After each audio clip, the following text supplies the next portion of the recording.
ஓம் சாந்தி. எல்லோரும் குஷியாக இருக்கிறீங்களா? 24/12/2023 அபெக்த முரளி 3/4/1997 ஒரிஜினல் டேட். உங்களுடைய பழைய சமஸ்காரத்தை முடிச்சிட்டு உங்களுடைய உண்மையான சமஸ்காரத்தை தாரணை செய்யுங்கள். எப்பவும் எவரெடியாக இருங்கள். இன்றைக்கி பாப்தாதா தன்னுடைய அதிர்ஷ்டமான அன்பான குழந்தைங்களை பார்க்குறேன். இந்த உலகத்தின் தந்தையின் அன்பில் மூழ்கி இருக்கக்கூடிய குழந்தைங்களை பார்க்குறார். பாபா ஒவ்வொரு குழந்தையின் அதிர்ஷ்டத்தை பார்த்து பெருமைப்படுறார். என்னுடைய குழந்தைங்க எவ்வளோ உயர்ந்தவர்கள் இப்போ இந்த சங்கமேகத்தில் அப்படின்னா, முழு கல்பத்திலையும் தேவதைகள் கூட அவ்வளோ உயர்ந்தவர்கள் கிடையாது. எந்த மத ஸ்தாபகர்களும் அவ்வளோ உயர்ந்தவர்கள் கிடையாது. எந்த மகாத்மாவும் அந்த அளவுக்கு உயர்ந்தவர்கள் கிடையாது. பல கோடி மடங்கு பாக்கியத்தை அடைந்த ஆத்மாக்கள் கூட உங்களை மாதிரி உயர்ந்த பாக்கியத்தை அடைந்தவர்கள் கிடையாது. ஸோ அதனால் இது எவ்வளோ உயர்ந்த பாக்கியம் உங்களுடையது. இதை நிரந்தரமாக உங்கள் புத்தியில் ஞாபகம் வச்சிருக்கிறீங்களா? அதுதான் முக்கியம். நான் எவ்வளோ அதிர்ஷ்டசாலின்றது சதா மைண்டில் ஓடிட்டு இருந்தாலே உங்களுக்கு ஆனந்தம் இருக்கும். அதுக்கு என்ன பண்ணால், வெளி உலக விஷயத்த உள்ளே வரவிடாமல் இருந்தாலே பாபா சொல்கிறது உங்கள் மைண்டில் ஓடிக்கிட்டே இருக்கும். ஆனால் அந்த வெளி உலக விஷயம், லௌகிக குடும்பத்தில் நடக்கிற விஷயம், அலௌகிக குடும்பத்தில் நடக்கிற விஷயம், அதில் கவனம் செலுத்துறதுனால நம்ம பாக்கியத்தை நம்ம மறந்துடும். அதனால தான் அதில் கவனத்தை செலுத்தாதீங்க. பக்கத்தில் இருக்கிறவங்கள பார்க்காதீங்க. அவங்க எப்படி போனால் உங்களுக்கு என்ன, உங்கள் முன்னேற்றத்தில் மட்டும் நீங்கள் கவனமாக இருங்க அப்படின்னு பாபா சொல்கிறார். அதான் உள்நோக்கு முகமாக இருங்கன்றார். ஆஹா பாபா, என்னுடைய அதிர்ஷ்டத்தின் வல்லலே அப்படிங்கிற எல்லையற்ற பாடலை உங்கள் மனதில் பாடுறீங்களா? ஆஹா, என்னுடைய உயர்ந்த ஆத்மாவாகிய என்னுடைய பாக்கியமே அப்படின்னு ஒன்று பாக்கியத்தின் வள்ளல் கிடைச்சிட்டார் பாபா. இன்னொன்று, எனக்கு அவ்வளோ பெரிய பாக்கியம் கிடைச்சிருக்குது, உயர்ந்த ஆத்மாவாகிய நான். அந்த பாடல் உங்கள் மனதில் ஓடிக்கிட்டே இருந்தால்தான், அதை தான் பாடிக்கிட்டே இருக்கிறதுன்றார். அப்படி இருந்தால் தான் உங்களுக்கு அந்த சந்தோஷம் இருந்துக்கிட்டே இருக்கும். ஸோ இந்த பாக்கியத்தின் பாடல் தானாகவே உங்கள் மனசில் நிரந்தரமாக பாடிக்கிட்டு இருக்குதா? ஏன்னா பாபாவுக்கு குழந்தைங்கள பார்க்கும்பொழுது எப்போவுமே சந்தோஷமாக இருக்குது. அப்போ குழந்தைங்க எப்பவும் சந்தோஷமாக இருக்கணும்ல. அப்போ உங்கள் மனதில், ஏன்னா பாபாவுக்கு ஆஹா என்னுடைய பாக்கியசாலி குழந்தைன்ற பாட்டு உங்களை பார்க்கும்போதெல்லாம் அவருக்கு ஓடுது. ஆனால் உங்களுடைய பாக்கியத்தை நீங்கள் உணர்றீங்களா? உங்கள் மனது அதை பாடுதா? அதுதான் ரொம்ப முக்கியம். அதைத்தான் பாபா கேட்குறார். குழந்தைகளாகிய உங்களுக்கும் ரொம்ப சந்தோஷம். ஆனால் அடிக்கடி உங்களுடைய பாக்கியம் வெளிப்பட்ட ரூபத்தில் இருக்கிறதுக்கு பதிலாக உள்ளடங்கி போக விட்டுடுறீங்க. இல்லை, வெளிப்படையாக தெரியணும் அந்த சந்தோஷம். பாபாவுக்கு தெரியுதுல்ல, குழந்தைங்கள பார்த்தோடனே பாபாவுடைய முகம் எவ்வளோ சந்தோஷமாக இருக்குது, அந்த திருஷ்டியில் எப்படி இருக்குது. ஆனால் உங்களுக்கு ஏன் அந்த சந்தோஷம் தெரியலை? ஸோ 5000 வருஷத்துக்கு தேவையான அத்தனையும் பாபா கொடுத்துட்டார். கொடுக்குறவர் கிடைச்சிட்டார் அப்படின்னா உங்கள் முகத்தில் எவ்வளோ சந்தோஷம் இருக்கணும். ஆனால் அந்த 100 மடங்கு பாக்கியத்தின் போதை உள்ளடங்கி போகிறத பார்த்தா பாபா என்ன சொல்லுவார் தெரியுமா? ட்ராமா, வேறு என்ன பண்ணுறது? எவ்வளோ பெரிய சந்தோஷமாக இருக்கணும் அந்த முகம், ஆனால் உள்ளடங்கி இருக்குது. முகத்தில் ஒரு பெரிய அதிர்ஷ்டத்தை அடைஞ்சிருக்கிறோன்ற உணர்வே இல்லாமல் இருக்கிறாங்க. அதை உணர முடியல அவங்களால. என்ன பண்ணுறது? நாடகத்தில் அப்படி பதிவாக இருக்குது போல இருக்குன்ட்டு பாபா அமைதியாக போயிடுறார். குழந்தைங்க எப்போவுமே தன்னுடைய பாக்கியத்தின் சொரூபமாக இருக்கிறத தான் பாபா பார்க்க விரும்புகிறார். இல்லை, அந்த பாக்கியத்தின் நினைவோடு இருக்கணும் எப்போவுமே. அவங்க அந்த பாக்கியத்தின் நினைவின் சொரூபமாக இருக்கணும். அது ஒரு வினாடி கூட அவங்க மறக்கக்கூடாது. நான் எவ்வளோ பெரிய அதிர்ஷ்டசாலி, எவ்வளோ பெரிய பாக்கியசாலி அப்படின்னு நினைத்தாலே முகத்தில் அந்த ஆனந்தம் தெரியும். ஸோ நீங்கள் எல்லாருமே அப்படி இருக்கத்தான் ஆசைப்படுறீங்க. ஆனால் அப்படின்னு நடுவில் இந்த ஆனால் வந்துடுது. உங்கள் யாருக்கிட்டையாவது உங்களுடைய லட்சியம் என்ன அப்படின்னு கேட்டால் எல்லா குழந்தைங்களும் சொல்கிறது நான் பாபாவுக்கு சமமாகணும்.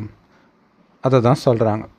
ரொம்ப அற்புதமான லட்சியம் வச்சுருக்கிறீங்க, மிக உயர்ந்த லட்சியம், ரொம்ப நல்ல லட்சியம். ஏன் அது உள்ளடங்கி போகுது இல்லையா? பாபாவுக்கு சமமாக போகிறன்றது எவ்வளோ பெரிய சந்தோஷமான விஷயம். ஏன் அது உள்ளடங்கி போயிடுது? சில சமயம் மட்டும் வெளிப்படுது. அதுக்கான காரணம் என்ன? பாபா கிட்ட ரொம்ப நல்ல நல்ல சத்தியம் நீங்கள் பண்ணுறீங்க, பாபாவோட இதயமாக நீங்கள் பேசுகிறீங்க, மனசோட மனசாக பேசுகிறீங்க பாபா கூட. அப்படி இருந்தும் ஏன் உங்களுடைய லட்சியத்துக்கும் லட்சணத்துக்கும் இவ்வளோ பெரிய வித்தியாசம் இருக்குது இல்லை? அவ்வளோ பெரிய லட்சியம் வந்தால் அது உங்களுடைய முகத்தில் தெரியணுமே, அந்த சந்தோஷம் போதை தெரியணுமே, ஏன் தெரியல? ஸோ அதுக்கான ரீசன் என்னன்னு பாப்தாதா பார்க்குறார். உண்மையிலே அதுக்கான ரீசன் உங்களுக்கே தெரியும். எதுவும் பாபா புதுசாக சொல்ல போகிறது இல்லை, ஏற்கனவே சொன்னது தான். இருந்தாலும் பாபா உங்களுக்காக மறுபடியும் அந்த ஆன்சரை ரிவைஸ் பண்ணுறார், மறுபடியும் சொல்கிறார். 3 விஷயங்களை பாப்தாதா பார்த்தார். 1 யோசிக்கிறது, அதாவது எண்ணங்களை உருவாக்குறது. 2வது பேசுறது. 3வது அதை காரியத்தில் நடைமுறைப்படுத்துறது. இந்த 3த்துக்கும் சமநிலை இல்லாமல் இருக்கிறது தான் இப்படி அந்த போதை முகத்தில் தெரியாததுக்கு காரணம். எப்போ அந்த சமநிலை இருக்குதோ, ஆக்சுவலாக என்ன, அது யோசிக்கிறது, பேசுகிறது, செய்கிறது, எண்ணம், சொல், செயல், இந்த 3க்கும் எப்போ சமநிலை இருக்குதோ அப்போ தானாகவே இந்த நம்பிக்கையும் போதையும் வெளிப்பட ஆரம்பிக்கும் உங்களுடைய முகத்திலும் நடத்தையிலும். ஆனால் எப்போ இதில் சமநிலை இல்லையோ அப்போ தான் உங்களுடைய அந்த சந்தோஷத்தின் போதையும் நிச்சய புத்தியும் உள்ளடங்கி போயிடுது. ஸோ பாபா பார்க்குற ரிசல்ட்டில் நீங்கள் சிந்திக்கிற வேகம் ரொம்பவே நல்லா இருக்குது, அதிவேகமாக இருக்குது. அதேமாதிரி நீங்கள் பேசுகிற வேகம், அந்த போதையோட ஞானத்தை மற்றவர்களுக்கு சொல்கிறது, அதுவுமே 75% ஓகே தான். ஏன்னா பெரும்பான்மையானவர்கள் பேசுறதுல ரொம்ப புத்திசாலிகளாக தான் இருக்கிறீங்க. ஆனால் அதை நடைமுறைப்படுத்துறது இருக்குது பாருங்கள். ஞானத்தை கேட்டதை, சொன்னதை உங்கள் வாழ்க்கையில் நடைமுறைப்படுத்துறதுல இருக்குது பாருங்கள், அதில் ரொம்ப ரொம்ப ரொம்ப ரொம்ப கம்மியான மார்க்கு தான் வாங்குறீங்கன்றார். மற்றபடி முதல் 2 விஷயத்தில் நீங்கள் ஓகே. ஆனால் 3வது விஷயத்தில் நடைமுறைப்படுத்துறதுன்ற வர விஷயத்தில் தான் ரொம்ப புவராக இருக்கிறீங்க. அதுக்கான காரணம் என்ன தெரியுமா? உங்களுடைய எண்ணங்கள் நல்லா இருக்குது, உங்களுடைய வார்த்தைகளோ ரொம்ப ரொம்ப அழகாக இருக்குது. அப்படி இருக்கும்போது ஏன் நடைமுறை சொரூபமாகிறது மட்டும் நல்லா இல்லை? என்ன காரணம் தெரியுமா? உங்களுக்கு நல்லாவே தெரியும். ஏன்னா தெரிஞ்சதுனால தானே பேசுகிறீங்க. தெரியலன்னா எப்படி பேசுவீங்க? எந்த சொற்பொழிவு கொடுத்தாலும், என்ன தலைப்பு கொடுத்தாலும் நல்லா பேசுகிறீங்க. கிளாஸ் எடுக்க சொன்னீங்கன்னா ரொம்ப அற்புதமாக கிளாஸ் எடுக்கிறீங்க. ரொம்ப ஆன்மீக போதையோட, நிச்சய புத்தியோட அப்படியே முகமே ஜொலிக்குது நீங்கள் பேசும்போது. நல்ல கிளாஸும் நடத்துகிறீங்க, பண்ணுறீங்க தானே? ஏன்னா பாப்தாதா ஒவ்வொருத்தருடைய கிளாஸையும் கேட்குறாரு என்னென்ன பேசுகிறீங்கன்ட்டு. பேசிட்டு பாபா சிரிக்கிறார். ஆஹா குழந்தை, ஆஹா என்னம்மா பேசுது என் குழந்தைன்னு பாபா சிரிக்கிறார். இதுக்கு முன்னாடி கூட பாபா சொல்லியிருக்கிறாரு, முக்கியமான விஷயம் இப்போ நடந்துட்டு இருக்கிறது ரிவைஸ்டு கோர்ஸ் இல்லையா? ஞானம் சாக்காரத்தில் முடிஞ்சிருச்சு, அப்போவே முடிஞ்சிருச்சு. ஆக்காரத்தில் அவ்யக்த பாப்தாதா மூலமாக, அதாவது சாக்கார பாபா சரீரம் விட்ட பிறகு அவ்யக்த முரளி வருது இல்லையா? இதெல்லாம் ரிவைஸ் கோர்ஸுன்னு தான் பாபா சொல்கிறார். ஸோ அதனால் எங்கே ஞானம் முடிக்கலே கிடையாது, அது அப்போவே முடிஞ்சிருச்சுன்றார். அவ்யக்த முரளியில் ரிவைஸ் தான் பண்ணார். ஸோ பாபா சொல்கிறாரு, ஒரே ஒரு காரணம் தான் இருக்குது. எதுக்கு ஒரே ஒரு ரீசன் தான் இருக்குது? நடைமுறைப்படுத்துறதுல மார்க்கு கம்மியாக வாங்கிறதுக்கு ஒரே ரீசன் தான், நிறைய ரீசன்லாம் கிடையாது. பாபா புரிஞ்சுக்கிறார், இந்த காரணத்துக்கு நிவாரணம் கண்டுபிடிக்கிறது ஒன்றும் கஷ்டமே கிடையாது, அதுவும் ரொம்ப ரொம்ப ஈஸி தான். ஆனால் ஈஸியான விஷயத்த ரொம்ப ரொம்ப கஷ்டமாக நீங்கள் தான் மாற்றுறீங்க. ஏன் அப்படி மாற்றுறீங்க? ஈஸியான விஷயத்த எதுக்கு கஷ்டமாக மாற்றுறீங்க?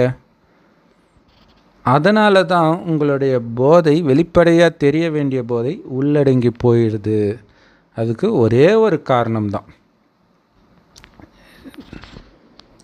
ஸோ தாரணை செய்யறதுக்கான விஷயத்தை பாபா முரளியில் சொல்கிறத கேட்குறீங்க. அதை மற்றவர்களுக்கு சொல்லும் பொழுது, அது நீங்கள் சக்திகளை பற்றி பேசினாலும் சரி, குணங்களை பற்றி பேசினாலும் சரி, ரொம்பவே நல்லா பேசுகிறீங்க தாரணை செய்ய வேண்டிய சக்திகள் மற்றும் குணங்களை பற்றி. ஸோ தாரணை விஷயத்தை பற்றி ரொம்ப நல்லா பேசுகிறீங்க. எந்த அளவுக்கு நீங்கள் நல்லா பேசுகிறீங்கன்னா, கேட்குற ஆத்மா ஞானியாக இருந்தாலும் சரி, அஞ்ஞானி ஆத்மாவாக இருந்தாலும் சரி, எல்லாருமே வாவ் நல்லா இருக்குது நல்லா இருக்குதுன்னு சொல்கிறாங்க. உங்களுக்கு கைத்தட்டி ஆரவாரம் செய்கிறாங்க. நீங்கள் ரொம்ப நல்லா பேசுனீங்கன்னு பாராட்டுறாங்க. இருந்தாலும் இந்த ஆனால் அப்படிங்கிற வார்த்தையை எத்தனை தடவை யூஸ் பண்ணீங்கன்னு நினச்சிங்களா? பார்த்தீங்களா? இதெல்லாம் ஓகே, அது ஏன் நடைமுறைப்படுத்த முடியலன்னா அப்படின்ற வார்த்தையை நீங்கள் உங்களுக்குள்ளே பேசிக்குவீங்க இல்லையா? அதுதான் தடையாகுது. இந்த ஆனால் அப்படிங்கிற வார்த்தையை நீங்கள் முடிச்சிட்டாலே பாபாவுக்கு சமமாகிற நிலைக்கு நெருக்கத்தில் வந்துட்டீங்கன்னு அர்த்தம். இல்லை, பேசுகிறத நான் செய்யணும், அவ்வளோதான். பாபா சொல்வார், எண்ணம் சொல் செயல் சமமாக இருக்கணும்னு. ஸோ அப்போ சமமாக இருக்கணும், அதுதான் முக்கியமான விஷயம். ஆனால் நீங்கள் சமமாக வைக்காமல் இருக்கிறதுக்கு ஒரு காரணத்தை எடுத்துகிட்டு வரீங்க பார்த்தீங்களா? ஆனால் அப்படின்ட்டு அந்த ஆணலை தூக்கி போட்டுருங்க. என்ன பேசணும் அதை நான் செஞ்சு தான் ஆகணும். ஸோ அப்படி நீங்கள் செஞ்சீங்கன்னா பாபாவுக்கு சமமாகறீங்க. பாபாவுக்கு சமமாகறீங்கன்னா என்ன அர்த்தம்? நேரம், உலக விநாசத்தின் நேரமும் அதை தொடர்ந்து வர சத்தியுகத்தின் நேரத்தையும் நெருக்கத்தில் எடுத்துகிட்டு வரீங்கன்னு அர்த்தம். ஆனால் இப்போ கூட நீங்கள் ஆனால் அப்படிங்கிற வார்த்தையை பயன்படுத்துகிறீங்க. பாபாவுக்கு அது பிடிக்கல. இருந்தாலும் என்ன பண்ணுறது, சொல்ல வேண்டியதாக இருக்குது. அதுக்கான காரணம் என்ன? நீங்கள் என்னெல்லாம் சொல்கிறீங்களோ, என்னெல்லாம் தாரணை பண்ணுறீங்களோ, அது அந்த தாரணை கொஞ்ச நேரத்துக்கு தொடருது. தாரணை பண்ணுறீங்க. ஒரு சிலருக்கு கொஞ்ச நேரம், ஒரு சிலருக்கு இன்னும் கொஞ்சம் அதிக நேரம் தாரணை பண்ண முடியுது. ஆனால் நடைமுறையில் நிரந்தரமாக அது தாரணை ஆயிடுச்சா அப்படின்னா ஆக மாட்டேங்குது. ஏன்னா அதுதான் முக்கியமான விஷயம். நிரந்தரமாக அது உங்கள் குணமாகவே மாறிடணும். அது ஆக மாட்டேங்குது. துவாபர யுகத்திலிருந்து இந்த கடைசி ஜென்மம் வரைக்கும், கடைசி ஜென்மம் அப்படின்னு சொல்கிறது லௌகீக தாய் தந்தைக்கு எடுத்த ஜென்மத்தை சொல்கிறார். அலௌகீக ஜென்மத்தை சொல்ல, பாபா குழந்தை ஆனதை சொல்லலை. ஸோ அந்த துவாபர யுகத்திலேருந்து இந்த கடைசி ஜென்மம் வரைக்கும் எல்லாமே உங்களுடைய கடந்த ஜென்மத்து விஷயங்கள்னு புரிஞ்சுக்கோங்க. இப்போ மர்ஜீவா வாழ்க்கை வாழற ஜென்மம் எடுத்துருக்குறோம் சங்கம யுகத்தில். இந்த ஜென்மத்துடைய விஷயமே கிடையாது. ஸோ அதனால் கடந்த ஜென்மத்திலேருந்து என்னென்ன குறைகளை, பலகீனங்களை எல்லாம் நீங்கள் தாரணை பண்ணீங்களோ அது இப்போ சமஸ்காரமாக மாறிடுச்சு. அது சமஸ்காரம் ஆனதுனால அதை வெளிப்படுத்துறதுக்கு நீங்கள் எந்த முயற்சியும் பண்ண வேண்டியது இல்லை. உண்மையிலே அதிலிருந்து விடுபடணும்னு நினைக்கிறீங்க. அதை நீங்கள் உண்மையிலே விரும்பலை. இருந்தாலும் என்ன சொல்கிறீங்க, நான் என்ன பண்ணுறது, என் சமஸ்காரமே இப்படி இருக்குது அப்படின்னு மீண்டும் மீண்டும் அந்த சமஸ்காரத்தை வெளிப்படுத்துகிறீங்க. தப்பாக நினச்சிக்காதீங்க, என்னுடைய சமஸ்காரம் அப்படி இருக்குது அப்படின்னு சொல்கிறீங்க. பாபா கேட்குறார், சரி அந்த சமஸ்காரம் எப்படி உருவாச்சு? நீங்கள் உருவாக்குனதுனால தானே அது உருவாச்சு.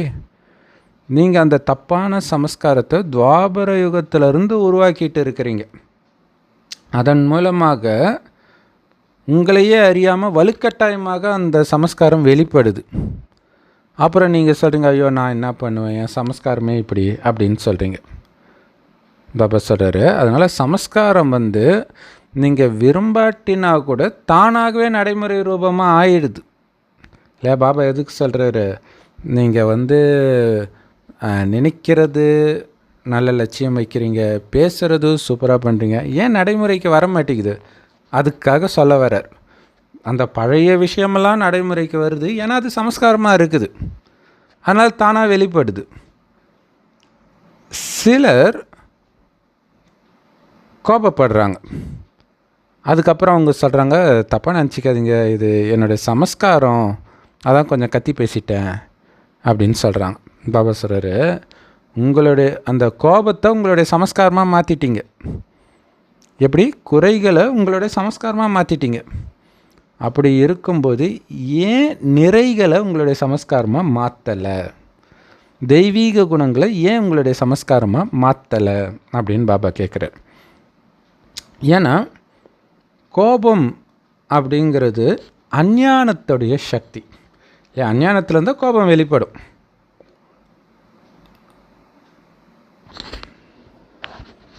ஸோ அதே மாதிரி பொறுமை தான் ஞானத்தின் சக்தி. ஸோ பொறுமை இருந்தால் அமைதி இருக்கும். ஸோ அமைதி தான் ஞானத்தின் சக்தி, அமைதி சக்தி. நீங்கள் கோபப்படுறத ரொம்ப நல்லா உங்களுடைய சமஸ்காரமாக மாற்றிட்டீங்க. அதை நீங்கள் பயன்படுத்திக்கிட்டே இருக்கிறீங்க, கோபப்படுற சமஸ்காரத்தை. பிறகு மன்னிப்பும் கேட்டுக்கிட்டே இருக்கிறீங்க, மன்னிச்சிடுங்க, இனிமேல்ட்டு அப்படி நடக்காது அப்படின்ட்டு.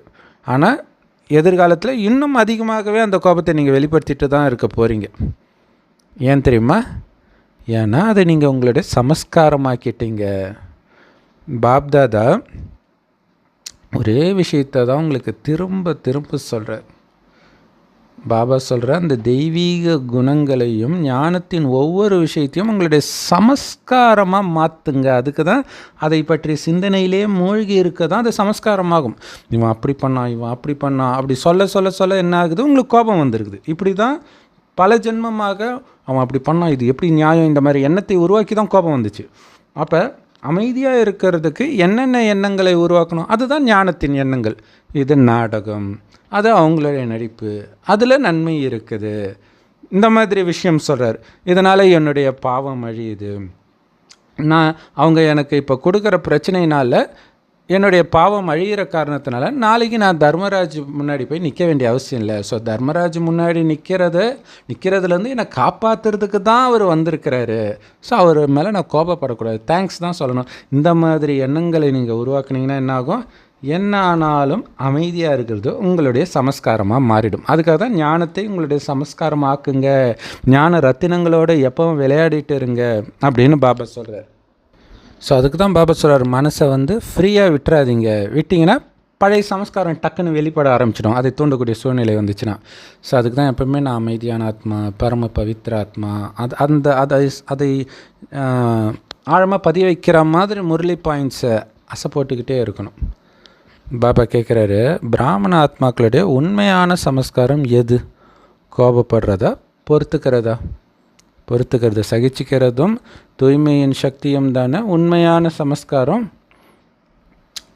ஆனால் நீங்கள் அதை தாரணை பண்ணுறதுக்கு பதிலாக, அதை சமஸ்காரம், அமைதியையும் பொறுத்துக்கிறதையும் உங்களுடைய சமஸ்காரமாக மாற்றுறதுக்கு பதிலாக உங்களுடைய குறைகளை ரொம்ப ஈஸியாக சமஸ்காரமாக மாற்றி வச்சுருக்கிறீங்க. அது உங்களுக்குள்ளே எந்த அளவுக்கு ஆழமாக பதிய வச்சுருக்கிறீங்க அப்படின்னா, நீங்கள் விரும்பாட்டினா கூட அது வெளிப்பட்டுக்கிட்டே இருக்குது. அப்படி ஆழமாக பதிய வச்சிட்டிங்க. பாபா சார் பரவாயில்ல, ஸோ எப்படி பதிய வைக்கிறதுன்னு தெரியுது இல்லை? அதே மாதிரி ஒவ்வொரு தெய்வீக குணத்தையும் ஆழமாக பதிய வைங்க, அதை உங்களுடைய சமஸ்காரமாக மாற்றுங்க. இல்லையா? ஒரே மாதிரி தான் கெட்ட விஷயமும் உள்ளே வருது, நல்ல விஷயமும் வருது. ஸோ எப்படி கெட்ட விஷயத்தை வர வச்சிங்கன்னு உங்களுக்கு தெரியும்ல, அதேமாதிரி நல்ல விஷயத்தை வர வச்சுக்கிட்டே இருங்க. ஆனால் இது கெட்ட விஷயங்கள் நிரம்பிய உலகம், அதனால் இங்கே தேடினீங்கன்னா அது தானாக வராது. அப்போ பாபா கிட்ட இருந்து எடுக்கிற ஞானத்தை சிந்தனை பண்ணால் மட்டுமே நல்ல விஷயங்கள், நல்ல குணங்கள், நல்ல சக்திகள் உங்களுடைய சமஸ்காரமாக மாறும். ஸோ அதனால் பாபா சார் நிரந்தரமாக உங்களுடைய ஒரிஜினல் சமஸ்காரம் என்னன்றதை ஞாபகப்படுத்திக்கிட்டே இருங்க. இல்லையா? உங்களுடைய ஆதி சமஸ்காரம் என்ன, அனாதி சமஸ்காரம் என்ன, இதே தான் மைண்டில் இருக்கணும். இல்லையா? சொர்க்கத்தில் பரந்தாமத்தில் அமைதியாக தூய்மையாக இருப்போம், சொர்க்கத்துலேயும் அமைதியாக தூய்மையாக ஆனந்தமாக இருப்போம். அதுதான் நம்மளுடைய உண்மையான சமஸ்காரம். ஸோ அது சதா ஞாபகம் வச்சுக்கணும், இதுதான் என்னுடைய உண்மையான குணம். ஸோ அங்கே தான் நான் போயிட்டு இருக்கிறேன். ஸோ அந்த குணம் இல்லைன்னா அங்கே போக முடியாமல் போயிடும் அப்படின்னு ஞாபகம் வச்சுக்கிட்டே இருக்கணும். கோயிலுக்குள்ளே காலை கழுவிட்டு போகிற மாதிரி இந்த பலகீனமான சமஸ்காரத்தில் இங்கே கழுவிடணும். ஸோ கழுவுறதுக்கு என்ன பண்ணணும், அந்த நல்ல சமஸ்காரத்தை நாம் நினைவு பண்ணிக்கிட்டே இருக்கணும். கோயிலில் சாமிக்கு அபிஷேகம் பண்ணிக்கிட்டே இருப்பாங்களே, அந்த மாதிரி நல்ல குணத்தை உங்கள் மனதுக்குள்ளே அசப்போட அசப்போட அசப்போட அது உங்களுடைய உண்மையான சமஸ்காரமாக இப்போவும் மாறிடும். ஒன்று உங்களுடைய உண்மையான சமஸ்காரம், இன்னொன்று ராவணனுடைய சொத்து இது வரைக்கும் நீங்கள் வச்சுருந்தது. அந்த ராவணனுடைய சொத்தை தான் உங்களுடைய சமஸ்காரமாக இந்த கோபம், காமம், பற்று, பேராசை, அகங்காரம் இதெல்லாம் மாற்றிருக்கிறீங்க. இது ராவணனுடையது, உங்களுடையது கிடையாது. பாபா உங்களுக்கு கொடுத்தது கிடையாது. ஸோ உங்களுக்கு எது சொந்தம் இல்லையோ அதை உங்கள்தான் ஆக்கிட்டீங்க இல்லையா? ராவணன் அந்நியன், அவனுடையதை உங்கள்தான் மாற்றிட்டீங்க. இப்போ பாபா கொடுக்குற பொக்கிஷத்தை, இந்த தெய்வீக குணங்கள், ஞான ரத்தினங்கள், தெய்வீக சக்திகள், இதை உங்களுடையதாக மாற்றுங்க. ஆனால் நீங்கள் என்ன பண்ணுறீங்க, ராவணனுடைய சொத்தை ரொம்ப பத்திரமாக உங்களுக்குள்ளே பாதுகாத்து வச்சுருக்கிறீங்க. ஆனால் பாபா உங்ககிட்ட கொடுத்ததை தொலைச்சிட்டிங்க. ஏன்? ஏன்னா ராவணன் மேலே உங்களுக்கு அன்பு. ராவணனை பிடிச்சிருக்குதா அல்லது அப்பாவை பிடிச்சிருக்குதா? எல்லோரும் என்ன சொல்லுவீங்க, உடனே எனக்கு அப்பாவை தான் பிடிக்குது அப்படின்னு சொல்கிறீங்க. பாபா கேட்குறார், இது மனசால தானே சொல்கிறீங்க இல்லை சும்மா உதட்டளவில் சொல்கிறீங்களா? ஏன்னா உங்களுக்கு பிடித்தவர் சொன்ன விஷயத்தை உங்களுடைய இதயத்தில் நம்பிக்கைன்ற பேனா வச்சு நீங்கள் எழுதுவீங்க இல்லையா? ஆனால் அப்படி இருக்கும்பொழுது ராவணனுடைய சமஸ்காரத்தின் வசத்தில் இருக்கக்கூடிய ஒருவர் எனக்கு பாபா மேலே அளவற்ற அன்பு இருக்குது அப்படின்னு சொன்னால் பாபா கேட்பாராம், அப்படியா குழந்தை, எவ்வளோ அன்பு இருக்குது அப்படின்னு. உடனே அவங்க சொல்லுவாங்களாம், வானத்தோடு அதிகமாக இருக்குது பாபா அப்படின்னு. பாபாவுக்கு இந்த குழந்தை இவ்வளோ வெகுளியாக இருக்குதே அப்படின்னு சிரிக்கிறார். ஏன்னா அது அதோடைய இதயத்தில் எது இருக்குது, ராவணனுடைய விஷயம் இருக்குது இல்லையா? அடுத்து எந்த விகாரத்தில் விழலாம், இந்த விகாரத்தை கொஞ்சம் கொஞ்சமாக விட்டுக்கலாம் அப்படின்னு என்ன அர்த்தம், விகாரத்துடைய போதையின் வசமாக இருக்குது. ஆனால் கேட்டால் இங்கே வானத்தை விட அதிக அன்பு இருக்குது பாபா அப்படி இப்படின்னு இந்த குழந்தை சொல்லுது. இருந்தாலும் பாபா சொல்கிறாரு, பாபா ஒவ்வொரு குழந்தைக்கும் சத்தியம் பண்ணுறார். என்ன சத்தியம் பண்ணியிருக்கிறாரு, நீங்கள் என்ன பாபா, என்னோட பாபா, என்னோட அப்பா அப்படின்னு சொன்னீங்க இல்லையா? உங்களுடைய இதயத்திலிருந்து ஒரு தடவை சொல்லியிருந்தா கூட, இடையிடையில் நீங்கள் பாபாவை மறந்தாலும் கூட, நீங்கள் உங்களுடைய இதயத்திலேருந்து ஒரு தடவை என்னோட பாபான்னு சொல்லிட்டீங்கல்ல, அதனால் பாபாவும் சொல்கிறாரு, நீங்கள் என்னவாக இருந்தாலும் எப்படியா இருந்தாலும் நீங்கள் என்னுடையவர் அப்படின்னு சொல்கிறார். ஏன்னா பாபா உங்களை அழைச்சிட்டு தான் போய் ஆகணும். ஏன்னா பாபா உத்தரவாதம் கொடுத்துட்டார், நான் உங்களை அழைச்சிட்டு போய்டுவேன்ட்டு. ஆனால் எப்படி வருவீங்க? அப்படியே ராயலாக பாபாவுக்கு ஜோடியாக மணமகளாக போவீங்களா, அல்லது அடி உதையெல்லாம் வாங்கிட்டு அந்த திருமண ஊர்வலத்தில் கலந்துக்கிறவங்க மாதிரி பின்னாடி வருவீங்களா? ஸோ பாபா இதை சொல்லும்போது நிறைய பேர் சந்தோஷத்தில் சிரிக்கிறாங்க. உங்களை நினச்சே நீங்கள் சிரிக்கிறீங்க. இதை கேட்கும் பொழுது நீங்கள் உங்களை நினச்சி சிரிக்கிறீங்க. ஆனால் அந்த வேகம் வருது, கோபம் வருதுன்னா உங்கள் முகம் அப்படி ஒரு சிகப்பாயிடுது. ஸோ பாபா ரிசல்ட்டில் பார்க்குறார், குழந்தைங்களுக்கு ஒரு நல்ல விசேஷ குணம் இருக்குது. அது என்னது? தூய்மையாக இருக்கிறது. ஸோ எவ்வளவு தான் பொறுத்துக்க வேண்டியதாக இருந்தாலும், சகிச்சிக்க வேண்டியதாக இருந்தாலும், எத்தனை பேர் உங்களை எதிர்த்தாலும், இந்த தூய்மை விஷயத்தில் 75% நல்லா இருக்கிறீங்க, தூய்மை கடைப்பிடிக்கிறீங்க. ஆனால் சிலர் தேவையில்லாத விஷயத்தெல்லாம் பேசிகிட்டு இருக்கிறீங்க இல்லையா? அதாவது உடலால் தூய்மையாக இருந்தாலும் அந்த வார்த்தையில் சில தூய்மையற்ற விஷயங்களை பேசிகிட்டு இருக்கிறீங்க. இருந்தாலும் 75% இதில் பாஸ் ஆகிட்டீங்க தூய்மை பாடத்தில். ரெண்டாவது பாடம் எது? காமத்துக்கு அடுத்தது கோபம். ஏன்னா இப்போ காமத்தை விட்டுட்டதுனால அவங்க தேக உணர்வுலேருந்து வந்துட்டாங்கன்னு அர்த்தம் கிடையாது. இல்லையா? வலுக்கட்டாயமாக ஆரம்பத்தில் வைராக்கியமாக பாபா சொல்லிட்டாரு நான் கண்டிப்பாக இருப்பேன் அப்படின்னு வைராக்கியமாக இருக்கிறாங்க. ஏன்னா ஃபுல் ஆத்ம உணர்வு வர்றதுக்கு டைம் ஆகும். ஸோ அப்போ முழுசாக தேக உணர்வு இருக்குது இல்லையா? அதனால் ரொம்ப கம்மியானவர்கள் தான் இந்த கோபம்ன்ற பாடத்தில் பாஸ் ஆகியிருக்கிறாங்க. ஏன் ரொம்ப கம்மியான பேர் மட்டும் கோபம்ன்ற பாடத்தை இல்லை பாஸ் ஆகுறாங்க, அதாவது கோபத்தை வெல்றாங்க அப்படின்னா, அவங்க என்ன நினைக்கிறாங்கன்னா கோபம் வந்து விகாரம் கிடையாது, அது ஒரு ஆயுதம், விகாரம் கிடையாது அப்படின்னு புரிஞ்சுக்கிறாங்க. ஆனால் அது அஞ்ஞானிகளுக்கு வேணால் ஆயுதமாக இருக்கலாம், ஞானி ஆத்மாக்களாகிய உங்களுக்கு அது மிகப்பெரிய எதிரின்றார். அஞ்ஞானிகளுக்குமே அது மிகப்பெரிய எதிரி தான், அவங்க பாதுகாப்பு ஆயுதம்னு நினைப்பாங்க. கட்சியில் அந்த ஒரு வினாடி கோபத்தினால பல இழப்பை அவங்க சந்திக்க வேண்டியதாக இருக்கும். வேலையை விட்டு போயிடுவாங்க, குடும்பத்தில் இந்த டைவர்ஸ் ஆகிடும், இந்த மாதிரி நிறைய பிரச்சனை வந்துடும் கோபத்தினாலே. ஸோ அதனால் எல்லாருக்குமே இது மிகப்பெரிய எதிரி, அதிலும் குறிப்பாக பாபா குழந்தைங்களுக்கு ஞானி ஆத்மாக்களுக்கு மிகப்பெரிய எதிரின்ற. ஏன்னா அந்த கோபம் எப்போ தெரியுமா வெளிப்படும்? நிறைய ஆத்மாக்களுடைய தொடர்பில் வரும்போது வெளிப்படும். இல்லையா? தனியாக இருக்கும்போது தெரியாது, மற்றவர்கள் கூட பேசும்போது அந்த மாதிரி சூழ்நிலை வர ஆரம்பிச்சிடும். அந்த மாதிரி நீங்கள் கோபப்படுறதை மற்றவர்கள் பார்க்குறாங்க அப்படின்னா கெட்டு போகிறது பாபாவோட பேர் இல்லையா? அது பாபா குழந்தைங்க பார்த்தாலும் சரி, அஞ்ஞானிகள் பார்த்தாலும் சரி, பாபா பேர் ரொம்ப கலங்கப்படுது.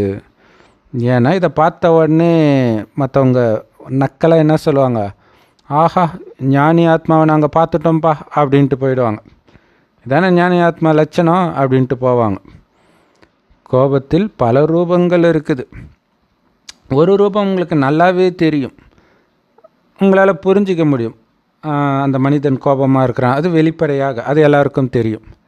அடுத்தது சூக்ஷ்மமான ரூபம் என்ன தெரியுமா? கோபத்துடைய சூக்ஷ்மமான ரூபம் பொறாமை. அடுத்தது முரண்படுறது, உள்ளுக்குள்ள வெறுப்புணர்வு. ஸோ இதுதான் சூக்ஷ்மமான கோபம், பொறாமை, முரண்படுறது, உள்ளுக்குள்ளே இருக்கக்கூடிய வெறுப்பு. இது வெளியில் பார்க்குறதுக்கு தெரியாது, ஏன்னா அவங்க சத்தம் போட்டு கோபத்தை வெளிப்படுத்த மாட்டாங்க, எந்த விதத்துலையும் வெளிப்புறத்தில் வெளிப்படுத்த மாட்டாங்க. ஆனால் எப்படி வெளிப்புறமான கோபம் வந்து ஒரு நெருப்பு ரூபத்தில் இருக்குதோ, அது வந்து தனக்குள்ளேயும் எரியும், அதை தானும் எரிஞ்சிட்டு மற்றவர்களையும் எரிப்பாங்க, வெளியில் இருக்கிறவங்களும், அந்த கோபத்தில் இருக்கிறவங்க. அதே மாதிரி இந்த சூக்ஷ்ம கோபமான பொறாமை, முரண்படுறது, வெறுப்பு, இதை கொண்டவர்கள் அவங்க தங்களுக்குள்ளே எரிஞ்சிட்டு இருப்பாங்க. வெளியில் வந்து அப்படியே முகத்தில் எந்த வித்தியாசமும் தெரியாது, ஆனால் உள்ளுக்குள்ளே இருக்கும். ஏன்னா வெளியில் வந்து முகம் சிவப்பானா கூட பிரச்சனை கிடையாது, ஆனால் உள்ளுக்குள்ளே அசிங்கமாகிறது வந்து மிகப்பெரிய நஷ்டத்தை ஏற்படுத்திடும் இல்லையா? அடுத்தது மூன்றாவது ரூபம், கோபத்துடைய மூன்றாவது ரூபம் என்ன அப்படின்னா புத்திசாலித்தனம். அது என்ன அவங்க சொல்கிறாங்க, விளக்கம் கொடுக்குறாங்க. பாருங்கள், நம்ம கொஞ்ச நேரம் வந்து சீரியஸாக தான் இருந்தாகணும், பாபா சொல்கிற மாதிரி சிரிச்சுக்கிட்டே இருந்தாலும் நம்மளை ஏச்சிட்டு போயிடுவாங்க அப்படின்னு சொல்கிறாங்க. ஸோ அவங்களுடைய நன்மைக்காக நம்ம சில சமயம் சட்டத்தை கையில் எடுக்க தான் செய்யணும் அப்படின்னு சொல்கிறாங்க. ஸோ பாபா கேட்குறார், உண்மையிலே சரி பாபா கேட்கல, இவங்களே சொல்கிறாங்க, பாருங்கள் இதில் நன்மை இருக்குது தானே, பாருங்கள் கத்துனா தான் காரியம் ஆகுது, இந்த மாதிரிலாம் சொல்கிறாங்க.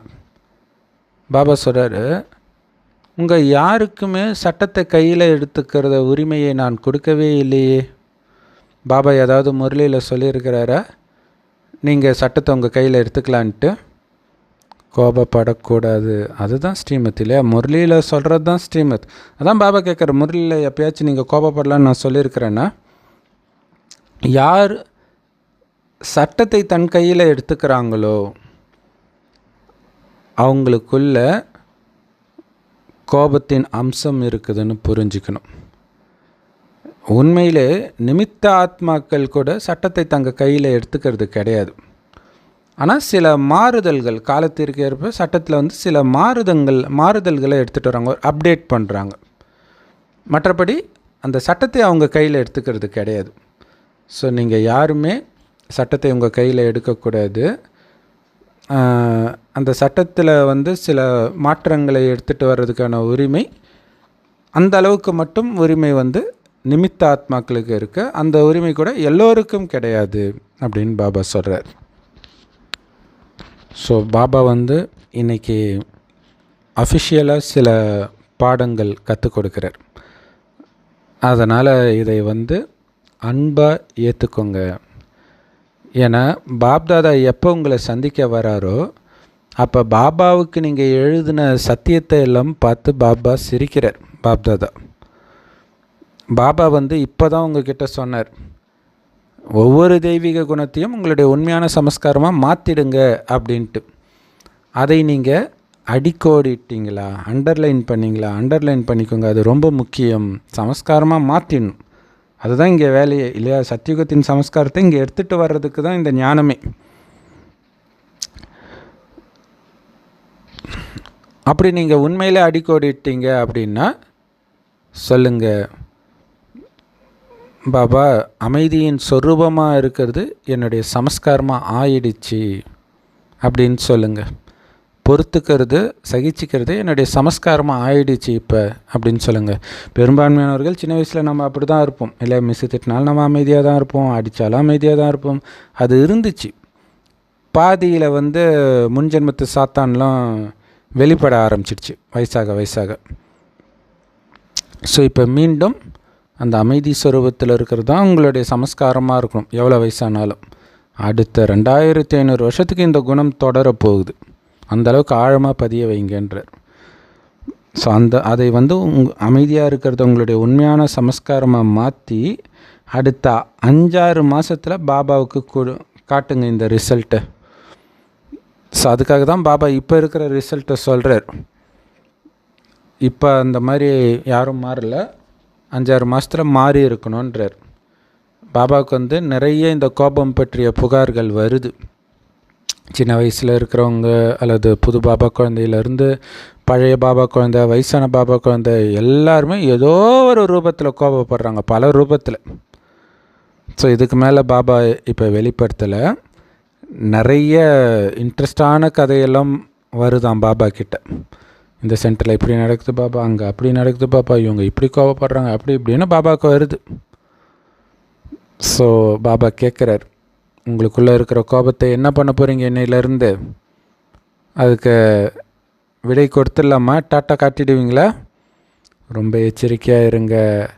ஏன்னா கைத்தட்டுறது ஈஸி, ஆனால் கோபத்தின் கைத்தட்டல் இருக்கக்கூடாதுன்றதில் ரொம்ப கவனமாக இருங்க.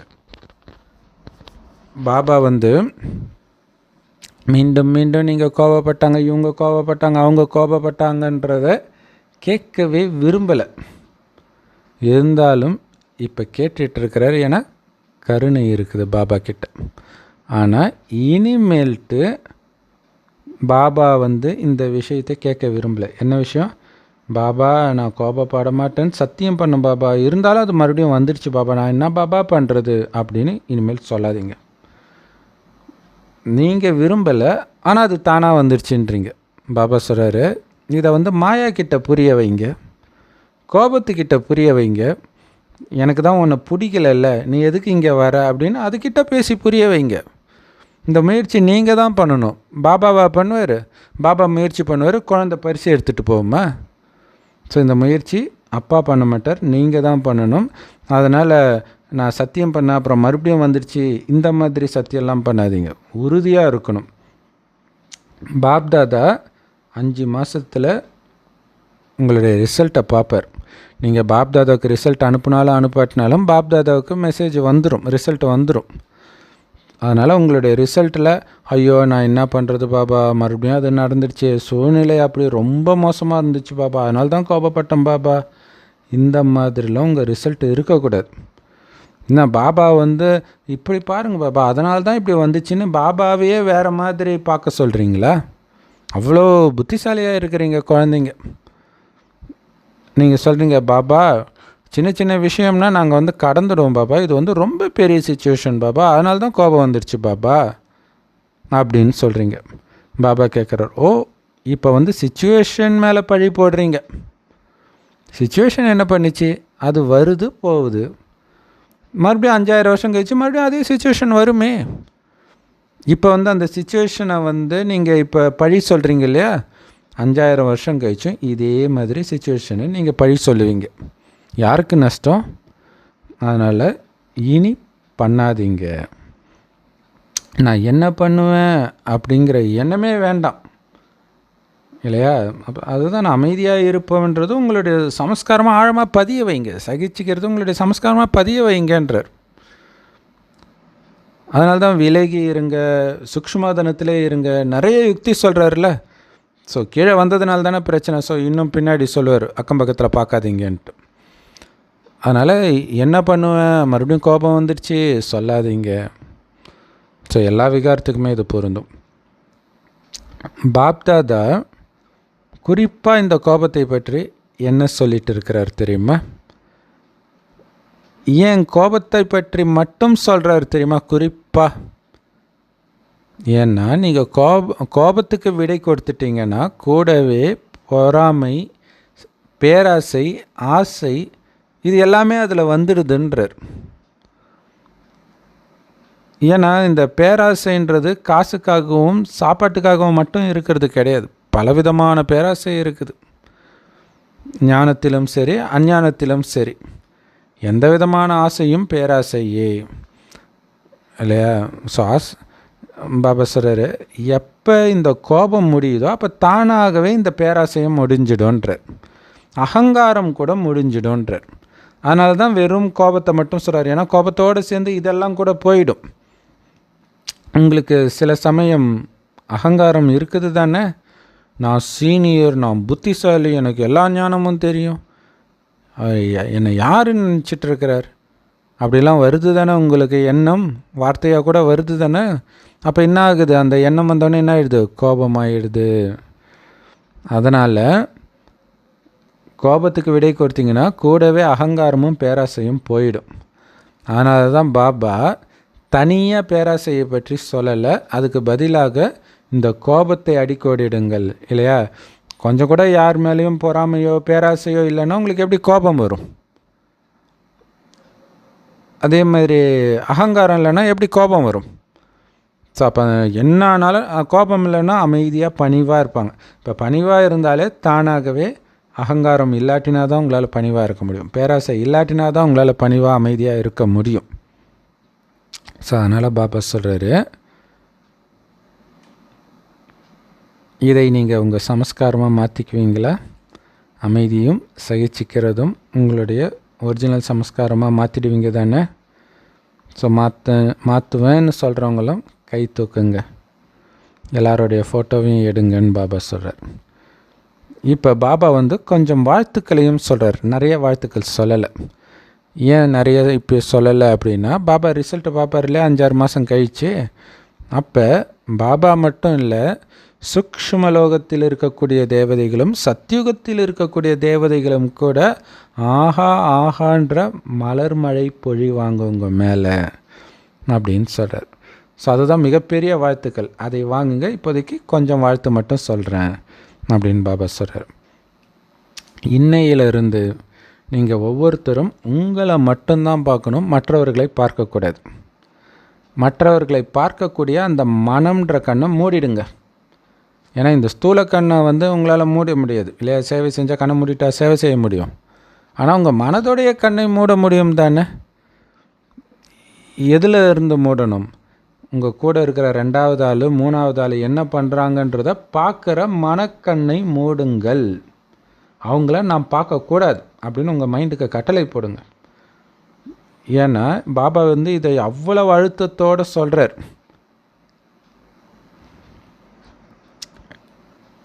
எந்த அளவுக்கு அழுத்தம் கொடுக்குறாருன்னா, ஒரு மகாரதியே இல்லையா, ஒரு பெரிய சீனியர் இன்சார்ஜு அல்லது மதுபனில் இருக்கக்கூடிய மகாரதி ஆத்மாவே ஒரு தப்பு பண்ணாலும் கூட உங்களுடைய மனம் உள்நோக்கு முகமாக உங்களை மட்டும் கவனிச்சிட்டு இருக்கட்டும்.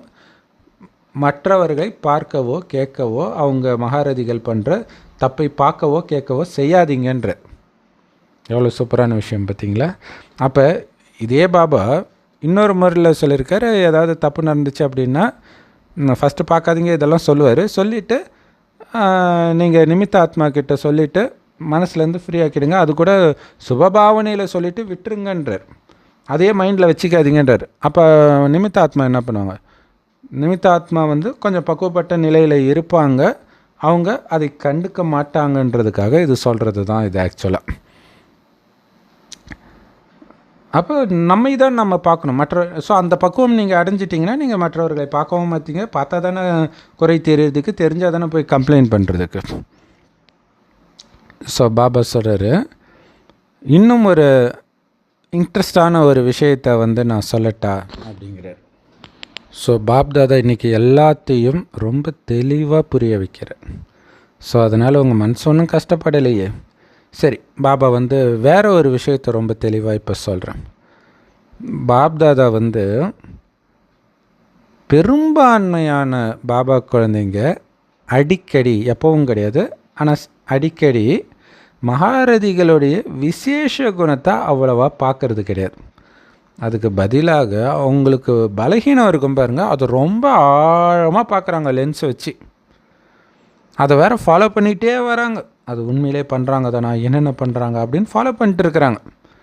பிறகு அதை பற்றி ஒருத்தர் இன்னொருத்தர்கிட்ட பேசிக்கவும் செய்கிறாங்க. என்ன இது இப்படி இருக்குது, நான் எல்லாரையும் பார்த்துட்டேன்ப்பா, மகாரதிகள் கூட இந்த தப்பு பண்ணிட்டு தான் இருக்கிறாங்க, நம்ம இப்போ தானே இருக்கிறோம், எப்போ மகாரதிகள் மாறுறாங்களோ அப்போ நம்ம மாறிடுவோம் அப்படின்னு சொல்கிறீங்க. பாபா சொல்கிறாரு, மகாரதிகள் ரொம்ப நாள் பாபா குழந்தையாக இருக்கிறதே பெரிய விஷயம் இல்லையா? ஸோ மகாரதிகள்ன்றது பெரும்பாலும் சென்டரில் பெரிய பெரிய போஸ்ட்டில் இருக்கிறவங்கள தான் நம்ம சொல்கிறோம் மதுபனில். இப்போ நீண்ட நாட்களாக அவங்க இருந்திருக்கிறாங்கல்ல, அந்த நீண்ட நாட்களாக அவங்க செஞ்ச தபஸ்யாக சுய புருஷார்த்தம்லாம் இருக்குதே, அது அவங்களுக்கு எக்ஸ்ட்ரா மார்க் வாங்கி கொடுக்கும். அதனால் அவங்க மதிப்போடு தேர்ச்சி பெற்றுடுவாங்க. அதனால் மகாரதிகள் மாறிய பிறகு நான் மாறலான்னு நீங்கள் வெயிட் பண்ணிங்கன்னா நீங்கள் கடைசியில் ஏமாற்றம் அடைவீங்க. அதனால் யாரையும் பார்க்காதீங்க, மகாரதியும் பார்க்காதீங்க, யாரையும் பார்க்காதீங்க. உள்நோக்கு முகமாக மாற்றிடுங்க உங்களுடைய மனசு வெளியில் அலப்பாயக்கூடாது, உங்களையே தான் பார்த்துட்டு இருக்கணும். புரிஞ்சுதா? ஸோ பாபா இந்த மாதிரி விஷயத்தை தான் நிறைய கேட்குறார். நாங்கள் எல்லாத்தையும் பார்த்துட்டோம், எங்கள் கண்ணால் பார்த்தோம், எங்கள் காதால் கேட்டோம் அப்படின்னு மற்றவர்கள் பண்ண தப்பை சொல்லிட்டு தெரியாதீங்க. மகாரதிகளோட இந்த பலகீனத்தின் விஷயத்தில் போட்டி போட்டுன்னு இருக்காதீங்க. அவங்களுக்கு நல்ல குணம் இருக்குதுல்ல, அந்த விஷயத்தில் போட்டி போடுங்க, கெட்ட விஷயத்தில் கிடையாது. அப்படி கெட்ட விஷயத்தில் போட்டி போட்டிங்கன்னா கடைசியில் நீங்கள் மிகப்பெரிய ஏமாற்றத்தை அடைவீங்கன்னு பாபா எச்சரிக்கை கொடுக்குறேன்.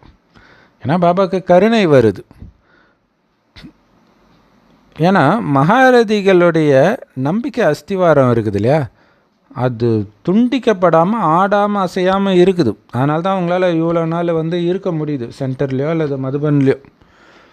ஏன்னா கொஞ்சம் எல்லா பிரச்சனையும் எல்லாருக்குமே வரும். அப்போ இன்னும் இருக்கிறாங்கன்னா என்ன அர்த்தம்? அந்த நிச்சய புத்தி போகலை, பாபாவை விடக்கூடாது, லட்சியத்தை அடைஞ்சே தீரணும்னு அவங்களுக்கு நிச்சய புத்தி இருக்குது.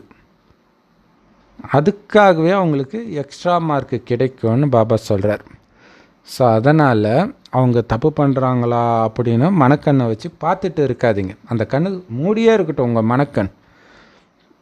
அதனால் பாபா சொல்கிறார், உங்கள் மனம் இதை இப்படி நடக்குது அப்படி நடக்குதுன்னு சொல்கிறத கேட்குறதுக்கு பதிலாக உள்நோக்கு முகமாக இருங்க. உங்கள் மனநிலை இப்போ எப்படி இருக்குது? தூய்மையாக இருக்கிறனா, சலனமாகாமல் இருக்குதா, அமைதியாக இருக்கிறனா, ஞானம் கரெக்டாக தாரணை ஆகுதா, பிரச்சனை முடிந்த பிறகு தான் ஞானமே வருதா, சக்தி வருதா, இதை பற்றி சிந்தனை பண்ணிட்டு இருங்க. புரிஞ்சுதா? வரதானம் இந்த அழிவற்ற ஞானத்தை கொடுத்து திடீர் மரணத்தின் பயத்தில் வாழும் மனிதர்களை அந்த பயத்திலிருந்து விடுவிக்கும் சக்திசாலியான சேவாதாரி ஆகுங்கள். அதுக்கு விளக்கம், இன்றைக்கி உலகத்தில் எல்லோருமே திடீர் மரணத்தை கண்டு பயந்துட்டு இருக்கிறாங்க. அவங்க பயந்துக்கிட்டே சாப்பிட்றாங்க, பயந்துக்கிட்டே நடக்கிறாங்க, பயந்துக்கிட்டே தூங்குறாங்க. அதிலும் குறிப்பாக இப்போ வெள்ளத்தில் நடைமுறையிலே அதை பார்த்துருப்போம். அது இல்லாமலே ஜென்ரலாகவே மனிதர்களுக்குள்ள ஒரு பயம் இருந்துக்கிட்டே தான் இருக்குது. ஸோ அதனால் அவங்களுக்கு உண்மையிலே சந்தோஷத்தை கொடுக்கக்கூடிய இந்த செய்தியை அந்த மாதிரி ஆத்மாக்களுக்கு சொல்லி பயத்திலிருந்து அவங்கள முதல்ல விடுவீங்கன்றார். அவங்களுக்கு என்ன நல்ல செய்தி கொடுக்கணும்? நாங்கள் உங்களை 21 ஜென்மத்துக்கு இந்த திடீர் மரணத்திலிருந்து விடுவிக்கிறோம், காப்பாற்றுறோம், எங்களால் காப்பாற்ற முடியும்னு சொல்லுங்கள். ஸோ இந்த அழிவற்ற ஞானத்தை கொடுத்து ஒவ்வொரு ஆத்மாவையும் அழிவற்றவர்களாக மாற்றுங்க, மரணமற்றவர்களாக மாற்றுங்க. ஸோ இதன் மூலமாக அவங்க ஜென்ம ஜென்மத்திற்கும் திடீர் மரணத்திலிருந்து பாதுகாக்கப்படுறாங்க. ஸோ அப்போ மெயினாக ஆத்மா பரமாத்மாவை நீங்கள் நினைவு பண்ணீங்க அப்படின்னா ஆத்மா தூய்மையாயிடும். அடுத்தது இந்த பூமி சொர்க்கமாக மாறப்போது. அடுத்த 21 ஜென்மத்திற்கு அங்கே திடீர் மரணமே வராது, எந்த விதமான குறையும் கவலைப்படுறதுக்கான எந்த காரணமும் இருக்காது, அவ்வளோ ஆனந்தமாக இருக்கும் அப்படிங்கிறத புரிய வைங்க.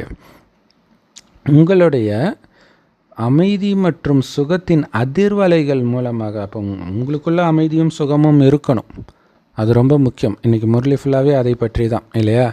ஸோ உங்களுக்குள்ளே இருக்கக்கூடிய அமைதி மற்றும் சுகத்தின் அதிர்வலைகள் மூலமாக அனைவருக்கும் சுகத்தையும் அமைதியையும் அனுபவம் செய்ய வைங்க.